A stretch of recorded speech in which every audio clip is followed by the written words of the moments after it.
കേസിലെ തടികൾ കണ്ടുകെട്ടിയ വനംവകുപ്പിന് നടപടിക്കെതിരെ പ്രതികൾ നൽകിയ അപ്പീൽ തള്ളിയിരിക്കുകയാണ്. വനംവകുപ്പിന്റെ വാദങ്ങൾ ശരിവെച്ചുകൊണ്ടല്ലേ ഇപ്പൊ കോടതിയുടെ വിധി ഉണ്ടായിരിക്കുന്നത്? തീർച്ചയായും വനംവകുപ്പ് ഈ കോടതിയിൽ പറഞ്ഞ വാദങ്ങളെല്ലാം തന്നെ കോടതി അംഗീകരിച്ചതിൽ വളരെയധികം സന്തോഷമുണ്ട്. അതിലെ പ്രതികൾ ആ മരങ്ങളുടെ ഉടമസ്ഥർ തന്നെ ആ കോൺസിഫിക്കേഷൻ റിപ്പോർട്ട് DFO ഉണ്ടാക്കിയാൽ തന്നെ അവർ പെർമിഷൻ എടുക്കാതെയാണ് ഞങ്ങളെ കബളിപ്പിച്ചുകൊണ്ടാണ് മുറിച്ചതെന്നൊരു വാദഗതികളൊക്കെ പറയുന്നുണ്ട്. ആ സ്റ്റേറ്റ്മെൻറ്റുകളുണ്ട്.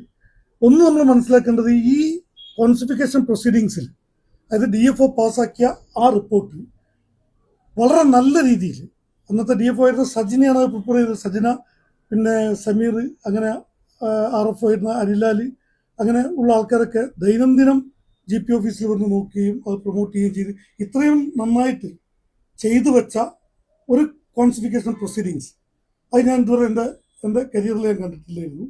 പക്ഷെ അതന്നെ ആ വാദമുഖങ്ങൾ തന്നെ നമ്മൾ വളരെ നല്ല രീതിയിൽ കോടതിയിൽ സമർപ്പിച്ചപ്പം കോടതി അതിന് അനുകൂലമായിട്ടുള്ള വിധി നമുക്ക് തന്നിട്ടുണ്ടെങ്കിൽ ഞാൻ സന്തോഷമാണ്.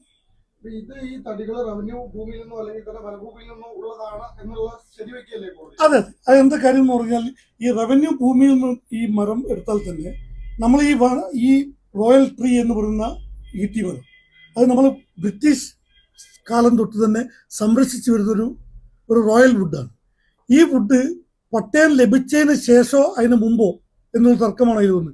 പട്ടയം ലഭിക്കുന്നതിന് വർഷങ്ങൾക്ക് മുമ്പ് തന്നെ അത് റിസർവ് ചെയ്തു വെച്ച മരങ്ങളാണ് ഈ ആളുകൾ മുറിച്ച് കടത്തിയത്.